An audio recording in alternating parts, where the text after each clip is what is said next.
Scarlett's POV. It's been 3 years nang huli kami magkita ni Nathan. Pinili ko siyang iwan para ituloy ang training requirement ng DB na tumagal din ng 3 months. Mali kami ng akala ni Margo. Ang akala namin, mga 2 linggo lang itatagal ng training. Di namin in-expect na ganoon katagal pa lang ilalagay namin sa isla. Nakapasa at nakasurvive kaming lahat sa training dahil ang sabi nga ni Alexandra, mga agents na naman kami. Nakakatawa lang talaga siya dahil lahit nakapasa na siya at lahat, puro reklamo pa rin siya pero naiintindihan namin ang hinaing niya. Magkakilala pala talaga sila ni Elias at isa rin siya sa mga pioneer agents. Di niya matanggap na si Elias na nag-training sa amin dahil ang paniniwala niya, pantay lamang sila pagdating sa skills. Pero para sa akin talagang mas magaling si Elias, unlike ni Alexandra na puro reklamo at may pagkakaspangan ng ugali, kaya siguro hindi siya napili para maging trainer. Malaki ang natulong ni Elias para ma-improve ang skills namin both physically and emotionally. Physically, kung saan mas gumaling kami sa pakikipaglaban and how to use weapons. Emotionally, we must learn to control our emotions in the midst of frightening situations. Dahil kapag hindi mo nakontrol ang sarili mo, di ka makakapag-isip na maigi kung paano susolusyonan ang problema, kung paano ka makakasurvive. To summarize, kung anong pinaka natutunan namin sa training, quitting is not an option unless you're dead. Pero sa hawak kong folder ngayon, parang gusto ko nang ma-dead. Na makalabas kami sa island na hanggang ngayon hindi pa rin namin alam kung saan located, dumiretso kami sa bagong tayong headquarters. Napakaganda at napakaayos na unlike before na kung saan mga lumang warehouse nang kami pinapapunta. Nagkaroon ng reorganization at talaga namang inayos ang facility while we are on training. It was an underground facility pero once na nasa loob ka na, hindi mo na maramdaman dahil sa modern and high-tech look nito. The organization has also been renamed as GIA or Gemstone Intelligence Agency, at lahat na nakapasa sa training will be given an alias based on gemstone types. Agent Sapphire is the alias that I have been given. Mas mainam daw kasing gumamit kami nito para matagong pagkakakilala namin, at ito rin ang gagamitin namin sa lahat ng transactions, sending and receiving a message. Kapag nasa loob kami ng headquarters, bawal gamitin ang tunay na pangalan namin, except kay DB, our boss. At ngayon nga, nasa loob ako ng opisina ng DB. Pinatawag niya ako para ibigay sa akin ang magiging bagong mission ko. Binigay niya sa akin isang folder kung saan mababasa ang lahat ng impormasyon at hindi ako makapaniwala kung sinong magiging mission ko. It's him, Nathan, Nathaniel Torres. Kung kanina nagulat ako na makita kong picture niya na nakaipit kasama ng mga documents, mas nagulat ako sa information na nabasa ko. He is a billionaire right now. Wow, parang ang bilis naman ata. So it means nakakuha siya ng investor to expand his business at nagawa niya tong palaguin? Pinagpatuloy ko ang pagbabasa ng information at doon ko nalaman na kaya pala siya pinapasubaybayan dahil masyadong mabilis sa naging pagyaman niya na siyang naging dahilan para mapasama siya sa mga list ng high-profile person na binabantay ng gobyerno. Isabay mo pa ng ibang shareholders sa kumpanya niya, involved din sa mga illegal na gawain, ngunit sa kakulangan ebidensya, di magawang maisuplong ang mga ito. At ito ang magiging misyon ko. Mapaglaro talaga ang tadhana. Bakit sa dinami-rami ng pwedeng maging misyon ko, si Nathan pa? Kailangan kong makakuha ng ebidensya na magpapatunay na ang kumpanya ni Nathan na Supernick Studios ay sangkot sa illegal na gawain. May tip na ang kanyang kumpanya ay ginagamit para sa paglilinis ng perang galing sa illegal na paraan or tinatawag na money laundering. Ang problema, paano ko siya muling pakikiharapan?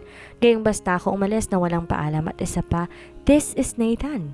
Sa pagkakakilala ko sa kanya, hindi niya kayang gawin ang bagay na to unless wala na talaga siyang alam. Pwedeng hindi niya alam na ang perang binibigay ng mga investors niya na siya namang ginamit niya para mapalago ang business niya ay galing pala sa illegal na paraan. Nathan trusts people easily kaya hindi rin malabong mangyari yon. Katulad na lang ng tiwalang binigay niya sa akin na sinira ko naman.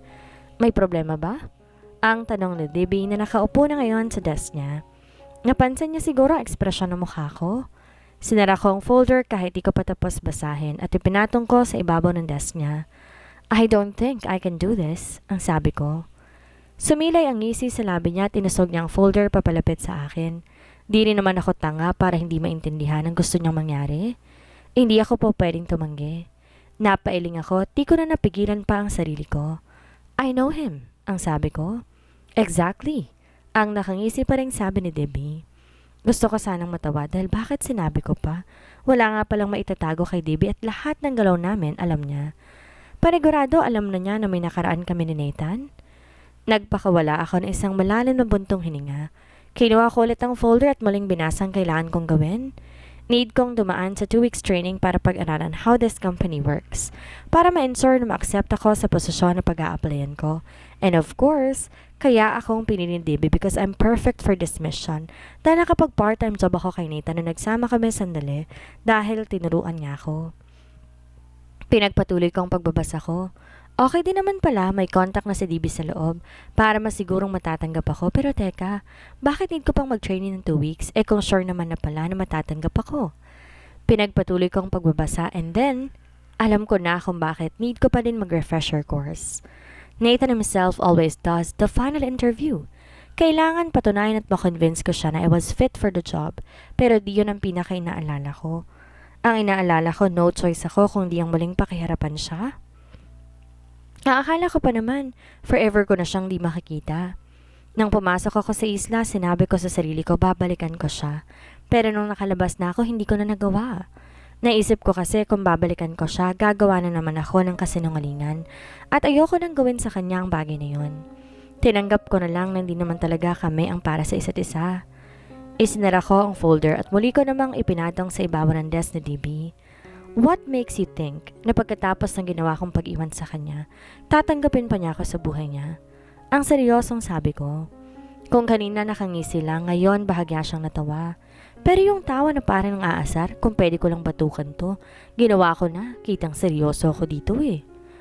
Pagkatapos niyang gawin na mapang-asar niyang tawa, umayos siya ng upo at biglang naging seryoso ang aura ng kanyang mukha bago muling nagsalita.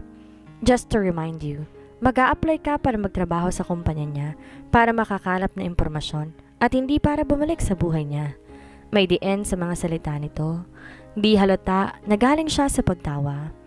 Napaisip naman ako sa sinabi niya. May point siya. Bakit ba yun ang naimik ko? Wala ba ibang po pwedeng gumawa niyan? Tanging naisagot ko na lamang at baka sakaling makalusot pa ako. Umiling-iling siya at may pagduro pa sa akin. Ikaw lang ang magka-qualify dahil... At nginisihan na naman niya ako. Ano, gusto mo ba bang sabihin kong dahilanan? Dagdag pa niya. Pasimple din to si Debbie eh. Ang lakas din mang asar. Di na lang ako umimik at muling kinuha ang folder sa ibabaw ng desk niya at umalis na ako sa opisina niya. Kasalukuyan akong nakaupo sa may sofa sa loob ng tinutuluyan kong apartment. I am living alone now dahil nag-asawa na si Margo. Nung una, hindi pa rin talaga ako makapaniwala na mas nauna pa siyang mag-asawa kaysa sa akin. Kung sa bagay, iba naman kasi ang sitwasyon naming dalawa. Yun na pangasawa niya. Una pa lang alam na niya kung anong linya ng trabaho niya, unlike me. Well, Margo has her own story to tell. Ang tayong masasabi ko nilang talaga, sadyang mapaglaro ang tadhana. Tulad na lang ngayon na hindi ko akalain na mangyayari ang bagay na to.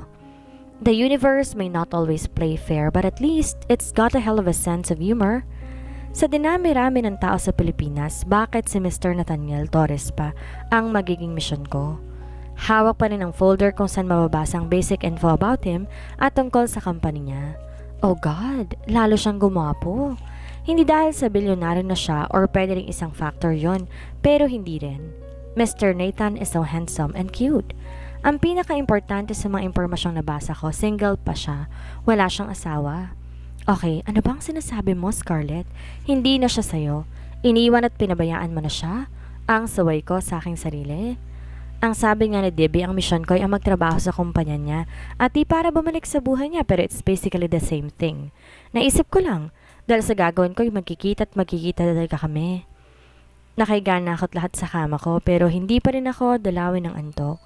Iniisip ko kasi kung magkita kami ni Nathan at kung tanungin niya ako bakit ko siya iniwan, anong sasagot ko sa kanya? Siyempre, hindi ko naman pwedeng sabihin sa kanyang totoo.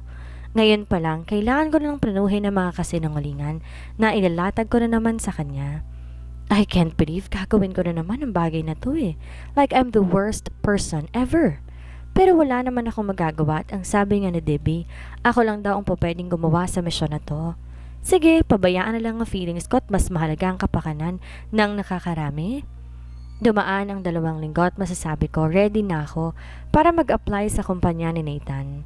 Pero the thing is, hindi pa rin ako readyng pakihirapan siya. Bumalik pa ako kay Debbie para muling makiusap na baka pwedeng iba na lang gumawa ng misyong to, pero hindi talaga pwede.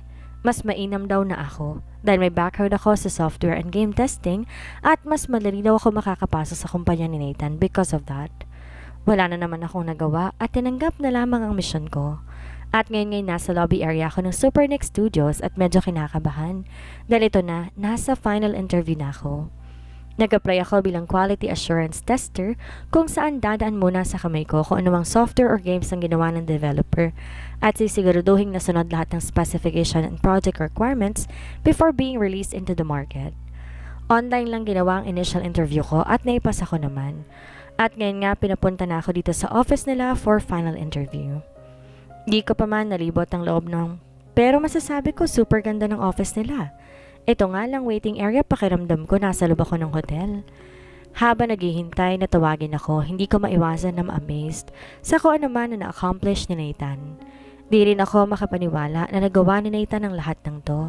Imagine, sa bahay lang kami nag-work noon and then ngayon, may sarili na siyang opisina pero at the same time, may konting lungkot din akong nararamdaman dahil nasangkot ang pangalan niya at ang kumpanya niya sa money laundering. At yun nga ang rason kung ba't ako nandito para alamin ang katotohanan. Medyo nakaramdam na ako ng pagkainip dahil ang tagal lang ha. 2 oras na ako naghihintay pero di pa rin ako pinapatawag. Lumapit pa ako sa receptionist para mag-follow up pero sinabihan lang akong tatawagin na lang daw ako. Wala naman ako nagawa kundi ang muling maupo at maghintay. Be patient, Scarlett. Ang saad ko sa aking sarili. At nanatiling nakaupo lang ako habang naghihintay hanggang sumapit ang 1 oras pero hindi pa rin ako tinatawag. Bale 3 oras na ako naghihintay pero hindi na rin ako binabalikan dito at gutom na ako dahil tanghalian na. Kanina pa akong 9:00 nandito at sa wakas, tinawag na ako ng receptionist at may inabot siya sa akin. Nang tingnan ko kung ano isang food stop ang nakalagay, visitor food stop. Para saan to, miss? Ang tanong ko pa. At in-explain niyang gamitin ko na to sa office cafeteria para magkaroon daw ako ng libreng lunch. Paano kapag pinatawag ako? Ang tanong ko pa sa babaeng receptionist. Hindi ako po pwedeng umalis dito at baka mamaya ipatawag ako at mabalilaso pang pag-a-apply ko dahil lamang sa pagkain. Pero sa true, medyo gutom na nga ako. Don't worry, Miss Rodriguez, hindi yan. Lunch break ngayon kapag ganitong oras, tigil talaga lahat ng work. This company promotes take your lunch break policy, except me, at need ko pang hintayin ng kasama ko bago ko makapag-lunch dahil hindi pwedeng walang tao dito sa reception. Ang paliwanag niya pa. Wow! Naragdagan na naman ang amazement na nararamdaman ko dahil pati pala pagkain, libre sa opisinang to. Mapagmahal talaga si Nathan. Mapagbigay na tao. Isipin mo ha, pati pala pagkain ng mga empleyado sa opisinang to, libre. Kahit nga ako nag-a-apply pa lang, makakatikim na ng libreng lunch. Thank you, miss. Ang nakasmile kong sabi sa receptionist at naglakad ako para hanapin ang cafeteria. Habang naglalakad ako, may nakita ko isang space kung saan may group of people na naglalaro ng billiards. Wow, as in wow! Opisina ba talaga to? A pool table in the office, really? Pinagpatuloy ko lang lakad ko hanggang sumakarating na ako sa cafeteria and wow na naman, may pa-office buffet din ang kumpanyang to. Ang dami ng foods na pagpipilian at dahil gutom na ako, di na ako nagpahiya-hiya at tinavail ko ng free meal ko. Habang kumakain, inaobserbahan kong paligid. Grabe, ang daming nakain. Ang daming empleyado at lahat sila empleyado ni Nathan. Inikot kong paningin ko, talagang modern ang style ng opisinang to. Non-traditional type, talagang nagpo-promote ng work-life balance. Isipin mo, may bilyaran sa loob. Ano pa kayang meron dito? May 30 minutes pa bago matapos ang lunch break at naisipan ko munang magmasid-masid. Bakit ganito ang style ng office niya? Mukhang hindi office. Wala akong makitang mga cubicle, yung may mga partition. Hindi kayo nasa loob ng mga room? Ilang pinto kasi ang nakita ko pero nakasara. Saan kaya dito ang opisina ni Nathan? May mga nakita ako ng table sa labas pero bakit parang wala mga drawer? At ilang tao lang nakaupo. Parang tambayan ng style tas painom-inom ng coffee ang mga nakapwesto doon. Parang cafe style. Nagpatuloy ako sa paglalakad at may napansin ako. Maraming mga taong gumagawi sa isang area at napawaw na naman ako. May napping pod lang naman dito. Yung upuan na talagang dinisenyo para tulungan ng mga tao para makaidlip saglit. Di naman nakakahiyang mahiga dahil may takip naman. Malamang after ng lunch yung ibang empleyado dito natambay para umidlip saglit. Dahil busog ako, parang inaakit ako. Chinek ko ang oras at may 20 minutes pa naman bago matapos ang lunch break. Sige nga, try ko lang humiga. May mga ilang bakante pa naman. Nilagay ko muna ang bag ko sa gilid at pumesto na ng higa. Hinila ang takip and wow na wow, talaga namang mapapanap ka. Gusto ko sanang pumikit pero wag na lang, baka maidlip ako ng tuluyan. Need ko nang bumalik sa waiting area, mahirap na. Baka dahil dito mamiss ko pang interview ko. Tinaas ko ang takip ng napping pad at nagulat ako dahil may lalaking nakatingin sa akin na nakapwesto ngayon ng upo sa katabing nap pod at nginitian niya ako. Dito ka na rin para nag-work? Ang tanong niya sa akin, which I find it weird dahil hindi naman kami magkakilala. Napansin kong pormahan niya medyo rock ang dating. Naka-black shirt at black maong pants, tas naka-chalk tailor shoes. Kahit ganun ang suot niya, hindi naman masagwa dahil maputi at pogi ang lalaki. Kahit naka-all black, malinis siyang tingnan at bagay sa kanya at para siyang lead vocalist ng isang rock band. Hanap din ang pormahan ng mga empleyado dito. Kahit ano lang suot, parang ako pang nahiya sa suot ko eh. Medyo formal kasi dahil hindi pa naman ako tanggap. Although ang sabi naman okay lang magsuot ng maong, hindi ko pa rin ginawa. Nakasuot ako ngayon ng white long sleeve polo, black pants at closed flat shoes na kulay dark blue. Hindi pa ako nag-work dito. Sagot ko sa kanya at kinuha ko sa bulsa ng pants ko ang card na may nakalagay na guest. Oh, I'm sorry ma'am, are you a client? Agad niyang hingi ng paumanhin. Parang natuwa naman ako at pakiramdam ko, mukha akong importanteng tao. Mapagkamalan ba namang kliyente pero syempre, kailangan kong sabihin sa kanya mali ang akala niya. Hindi, aplikante pa lang ako. Sige, babalik na ako dun sa waiting area ha. Ang pag-informa ko at paalam ko sa kanya. At nagmamadali akong tumayo at sinimulan ko na ang paglalakad. Wait lang miss! Ang tawag niya pero hindi ko na siya pinansin. Nagpatuloy na lamang ako sa paglalakad hanggang sa naramdaman ko na lang may palad na humawak sa may balikat ko.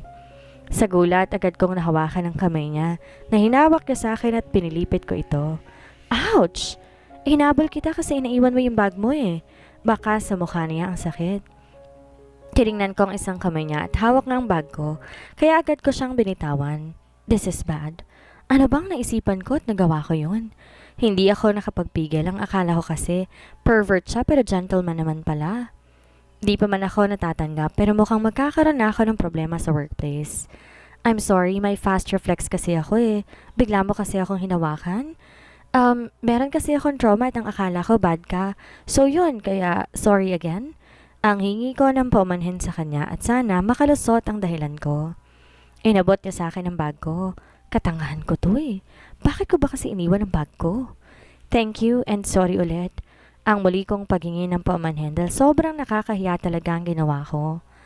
Tiningnan ko ang paligid pero mukhang wala namang nakakakita sa ginawa ko dahil nasa may napping pod area pa rin kami pero sa mga CCTV, wala akong ligtas sa kaliman dahil hindi ko na mabilang kung ilan na nahagip ng mga mata ko. Okay lang, hanggang ngayon hindi ka pa rin nagbabago. Matapang ka pa rin. Good luck, sana matanggap ka. At tinalikuran niya na ako at naglakad na siya palayo sa akin. Ako naman parang tanga na iwang nakatayo, iniisip ang sinabi niya. Ano ang ibig sabihin niya? Kung makapagsalita siya para magkakilala kami pero I swear hindi ko talaga siya kilala. Napapailing na lamang ako. Ang lakas ng trip ng lalaking yon. Ginugulo niyang isipan ko. Baka siguro gano'n ang trip niya sa buhay, pa-mysterious type. Kung makapagsalita talaga, akala mo nagkakilala na kami noon? Naglakad na lamang ako pabalik sa pwesto ko kanina at nagkalikot muna ako sa aking cellphone habang waiting. Halos lahat yata ng mga trending video sa SOCMED napanood ko na pero hanggang ngayon hindi pa rin ako tinatawag. Mag-aalas 3 ng hapon at kanina pa akong umaga dito waiting pero dahil akong may kailangan hindi ko pinapakita ang pagkadismay ako. Nagpa siya ako manood na lang ng movie sa phone ko hanggang sa natapos ko na isang movie hindi pa rin ako tinatawag. Nagpaalam ako sa receptionist na magbanyo muna ako. Baka kasi tawagin ako pero nakabalik na ako at lahat. Wala pa rin. Kahit naiinis na ako, muli akong naupo at naghintay hanggang sa nakita kong ibang empleyado na naglalabasan na. Sa madaling salita, naabutan na ako ng uwian pero hanggang ngayon nandito pa rin ako. Bigla naman akong tinawag ng receptionist at sa ekspresyon ng mukha nito nahuhulaan ko parang walang magaganap na job interview sa araw na to. I am so sorry, Ms. Rodriguez, pero pinakancel ni Sir Torres yung job interview mo for today. Pinapasabi niya po bumalik na lang kay bukas bago mag 9 a.m. Dahil tila nahihiya na sabi ng receptionist. Pinakancel talaga? Mukhang alam ko na ang ginagawa ng aking ex-boyfriend. Malinaw na gumaganti sa akin si Nathan. I'm sure alam niya na ako ang aplikante niya at pinapahirapan niya ako.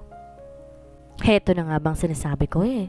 Bakit ba kasi ang kulit-kulit ni DP at pinagpipilitan niya na ako ang gumawa ng misyong to? Malamang hindi niya talaga ako tatanggapin dito sa kumpanya niya dahil sa ginawa kong pang-iwan sa kanya noon nang walang paalam. Pero ang sabi naman sa akin ng kaharap ko, cancel lang naman at na-reschedule lang interview para bukas. Sige, since hindi pa naman sinasabi na hindi ako tanggap, babalik ako bukas. Kahit inis na inis ako, malawak akong ngumiti sa babae at sinabing, sige, salamat. Pakisabi nilang babalik ako bukas 9 a.m. sharp at umalis na ako.